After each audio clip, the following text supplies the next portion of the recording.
Assalamualaikum warahmatullahi wabarakatuh. Saya Siti Ramadhani, saya dari jurusan Pengembangan Masyarakat Islam, Fakultas Dakwah dan Komunikasi, Universitas Islam Negeri Sumatera Utara.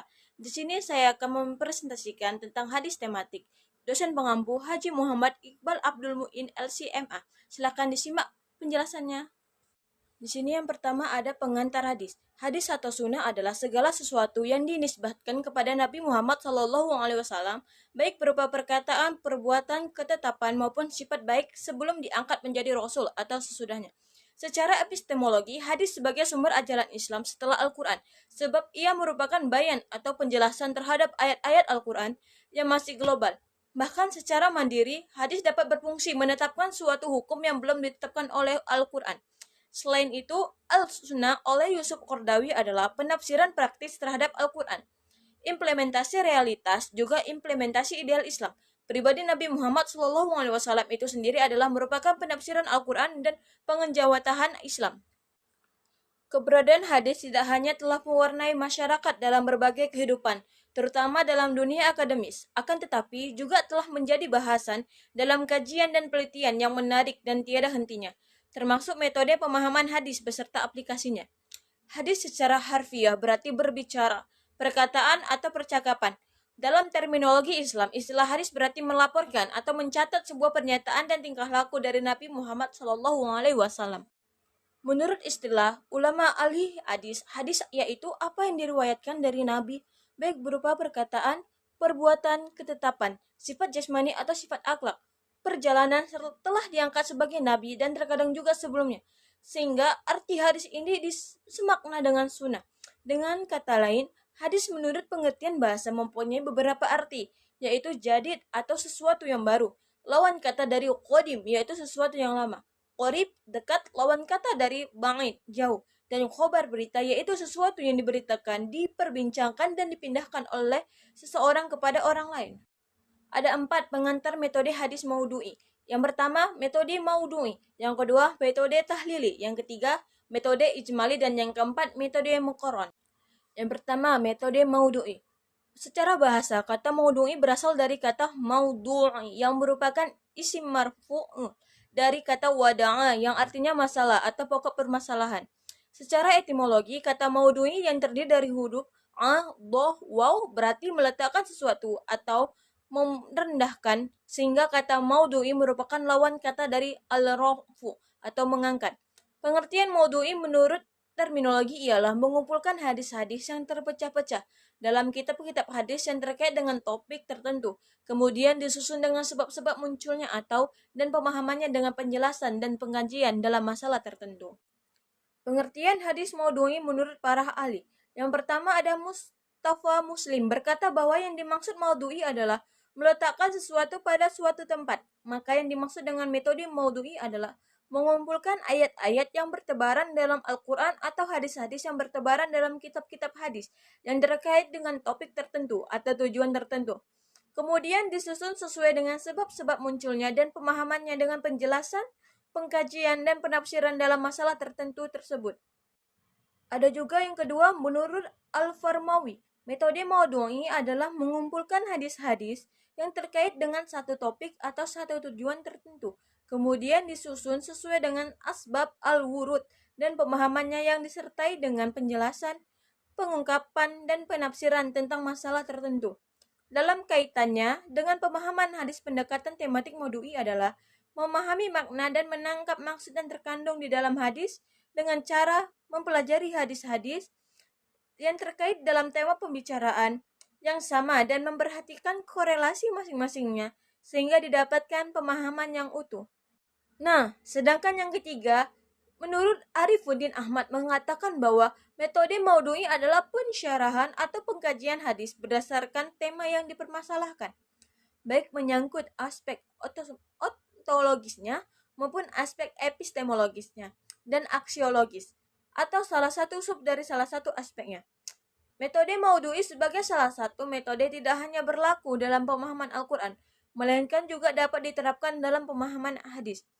Dilihat dari sisi metodologis, metode maudhu'i hadis merupakan pengembangan dan penyelesaian ikhtilaf al-hadis. Hanya saja dalam metode maudhu'i ini dalam proses pemahaman kasus atau tema tertentu melibatkan semua hadis yang setema atau berhubungan dengan hadis. Kemudian penyelesaian etika hadis sesuai dengan namanya hanya pada kasus-kasus yang melibatkannya perbedaan makna hadis. Baik, pembahasan selanjutnya. Yang pertama ada ciri-ciri metode maudhu'i, yang kedua ada unsur-unsur metode maudhu'i, dan yang ketiga ada langkah-langkah pengkajian hadis dengan metode maudhu'i. Ciri-ciri metode maudhu'i. Yang pertama, menghimpun hadis-hadis yang membicarakan satu topik tertentu atau permasalahan tertentu. Yang kedua, memahami makna dari masing-masing hadis. Yang ketiga, memahami hadis secara komprehensif dengan menggunakan pendekatan tematik. Ada juga unsur-unsur metode tematik. Yang pertama, menentukan topik atau judul yang akan dikaji. Yang kedua, mengumpulkan hadis-hadis yang terkait dengan topik yang telah ditentukan. Yang ketiga, melakukan pensyarahan atau pengkajian sesuai dengan tema. Yang keempat, memilih salah satu seluruh aspek ontologis, epistemologis, dan aksiologis yang terkait dengan tema. Yang ketiga ada langkah-langkah pengkajian hadis dengan metode tematik. Yang pertama, menentukan tema atau masalah yang akan dibahas. Yang kedua, menghimpun atau mengumpulkan data hadis-hadis yang terkait dengan satu tema, baik secara lafaz maupun secara makna melalui kegiatan takris al-hadis. Yang ketiga, melakukan kategorisasi berdasarkan kandungan hadis dengan memperhatikan kemungkinan perbedaan peristiwa urutnya hadis dan perbedaan periwayatan hadis. Yang keempat, melakukan kegiatan iktibar dengan melengkapi seluruh sanad. Yang kelima, melakukan penelitian sanad yang meliputi penelitian kualitas pribadi, perawi, kapasitas intelektualnya, dan metode periwayatan yang digunakan.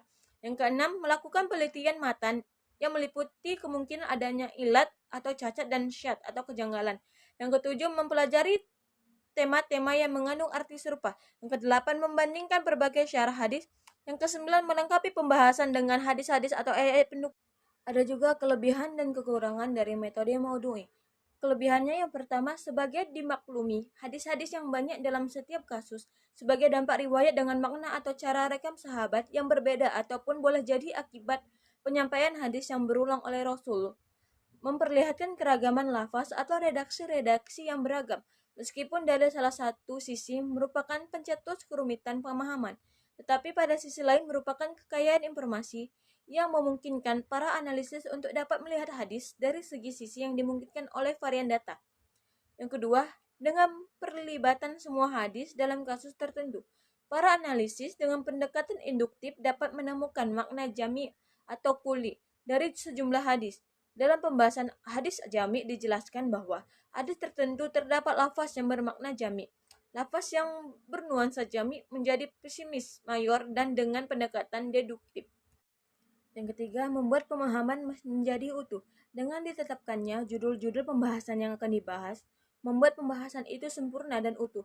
Maksudnya, penampilan tema suatu masalah secara utuh tidak terpisah-pisah bisa menjadi tolak ukur untuk mengetahui pandangan-pandangan hadis tentang suatu masalah.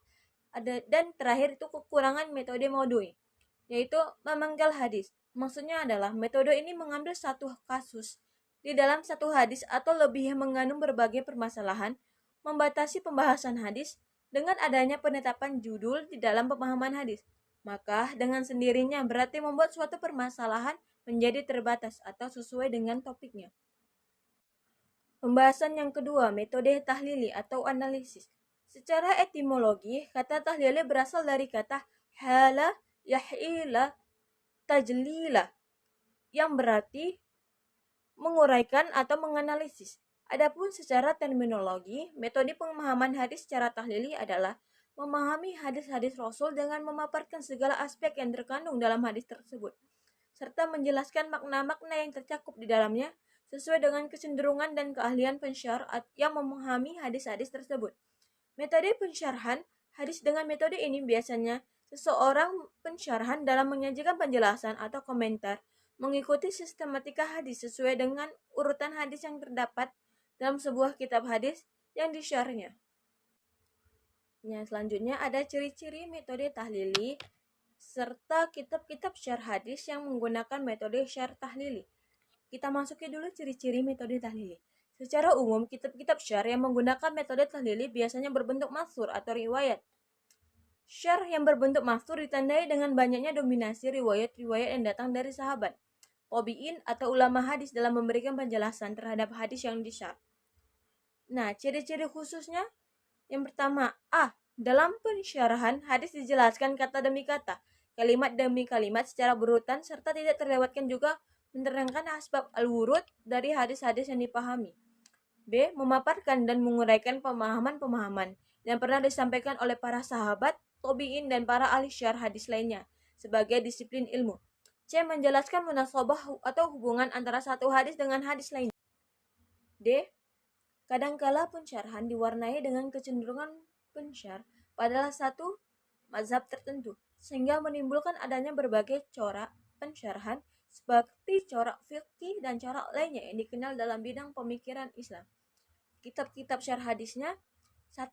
Kitab Fath al-Bari bin Syarh Sahih al-Bukhari oleh Ibnu Hajar Asqalani. 2.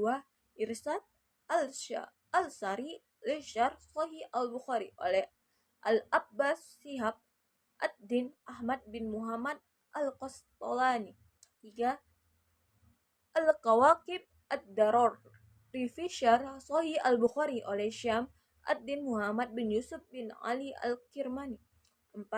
Syarh al-Zarqani ala Muwatta al-Imam Malik oleh Muhammad bin Abd al-Baqi bin Yusuf al-Zarqani. Kelebihan serta kekurangan metode tahlili. Metode syarh tahlili memiliki kelebihan dibandingkan metode syarh lainnya. Kelebihan yang dimiliki metode ini antara lain: A. Ruang lingkup pembahasan yang sangat luas, karena metode ini mencakup berbagai aspek pembahasan seperti pembahasan makna kata, kalimat, aspek urut hadis, serta munasabah hadis dengan hadis lainnya. B. Memuat berbagai ide dan gagasan. Syarh dengan metode tahlili ini memberikan kesempatan yang luas kepada pensyarah untuk mencurahkan ide-ide dan gagasan-gagasan dalam syarh hadis. Kekurangannya, yang pertama, menjadikan petunjuk hadis bersifat parsial atau terpecah-pecah, sehingga terasa seakan-akan hadis memberikan pedoman secara tidak utuh dan tidak konsisten.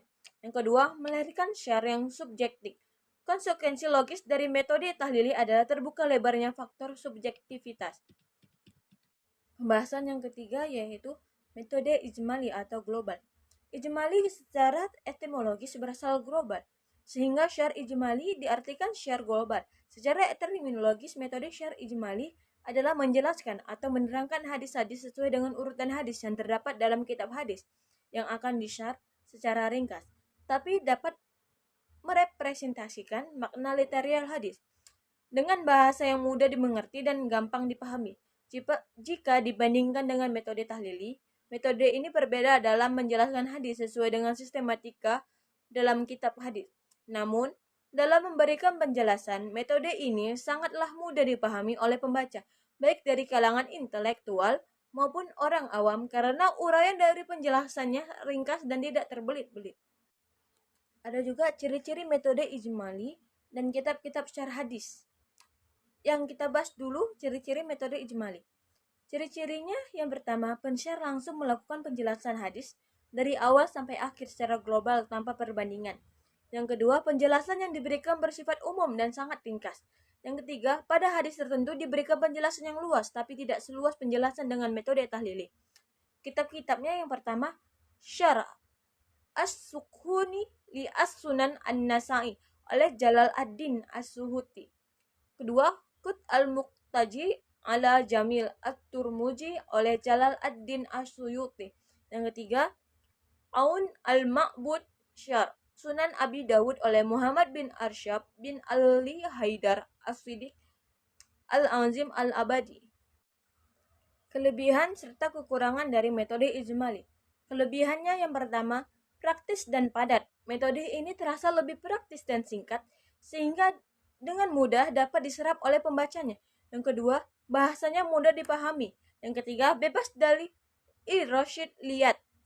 Nah, serta kekurangannya itu yang pertama, menjadikan petunjuk hadis parsial. Metode ini tidak mendukung pemahaman hadis secara utuh dan dapat dijadikan petunjuk hadis bersifat parsial, tidak terkait satu dengan yang lainnya, sehingga hadis yang bersifat umum atau samar tidak dapat diperjelas dengan hadis yang sifatnya rinci. 2. Tidak ada ruang untuk menggunakan analisis yang memadai. Metode ini tidak menyediakan ruang yang memuaskan berkenaan dengan wacana pluralitas pemahaman suatu hadis. Oleh karena itu, metode ijmali tidak bisa diandalkan untuk menganalisis pemahaman secara detail. Pembahasan yang keempat yaitu mengenai metode muqaron. Pengertiannya, kata muqaron merupakan masdar dari kata qoron, qoron, muqarron, yang berarti perbandingan atau komparatif. Jadi, syar muqarron secara etimologis berarti syar, perbandingan, atau pensyarahan yang dilakukan dengan membandingkan dua hal. Adapun pengertian syar muqarron secara terminologis adalah metode memahami hadis dengan cara membandingkan hadis yang memiliki redaksi yang sama atau mirip dalam kasus yang sama dan atau memiliki redaksi berbeda dalam kasus yang sama, dan membandingkan berbagai pendapat ulama syar dalam mensyarah hadis. Ciri-ciri metode muqaron serta kitab muqaron. Ciri-cirinya yang pertama, pensyar menggunakan perbandingan analisis redaksional. Yang kedua, pensyar menggunakan perbandingan penilaian perawi. Yang ketiga, pensyar membandingkan kandungan makna dari masing-masing hadis yang membandingkan berbagai hal yang dibicarakan oleh hadis tersebut. Keempat, pensyar harus meninjau berbagai aspek yang menyebabkan timbulnya perbedaan tersebut. Kitab-kitabnya yang pertama, Sahih Muslim, Bisyar An-Nawawi oleh Imam Nawawi. Yang kedua, Umdah Al-Qari Syarh Sahih Al-Bukhari oleh Badr Ad-Din Abu Muhammad Mahmud bin Ahmad. Kelebihan serta kekurangan dari metode muqaron. Kelebihannya yang pertama, memberikan wawasan pemahaman yang relatif lebih luas kepada pembaca. Dengan melakukan pensyarahan melalui metode ini akan terlihat bahwa suatu hadis dapat ditinjau dari berbagai disiplin ilmu sesuai dengan keahlian pensyarahnya. Dengan demikian terasa bahwa hadis itu tidaklah sempit, melainkan sangat luas dan dapat menampung berbagai ide atau pendapat, membuka pintu untuk bersikap toleran. Yang kedua, metode ini membimbing kita untuk selalu bersikap toleran terhadap pendapat orang lain yang terkadang jauh berbeda atau bahkan kontradiktif dari pendapat kita. Yang ketiga, pemahaman dengan metode muqaron sangat berguna bagi mereka yang ingin mengetahui berbagai pendapat tentang sebuah hadis. Yang keempat, pensyarah didorong untuk mengkaji berbagai hadis serta pendapat-pendapat para pensyarah lainnya. Kekurangannya yang pertama, metode ini tidak relevan bagi pembaca tingkat pemula karena pembahasan yang dikemukakan terlalu luas sehingga sulit untuk menentukan pilihan. Yang kedua, metode muqaron ini tidak dapat diandalkan untuk menjawab problematika sosial yang sedang tumbuh di tengah-tengah masyarakat. Yang ketiga, metode muqaron ini terkesan lebih banyak menelusuri pemahaman-pemahaman yang pernah diberikan oleh ulama daripada mengemukakan pendapatnya sendiri atau pendapat-pendapat baru, sehingga akan menghasilkan sintesis baru yang belum ada sebelumnya. Cukup sekian dari presentasi saya.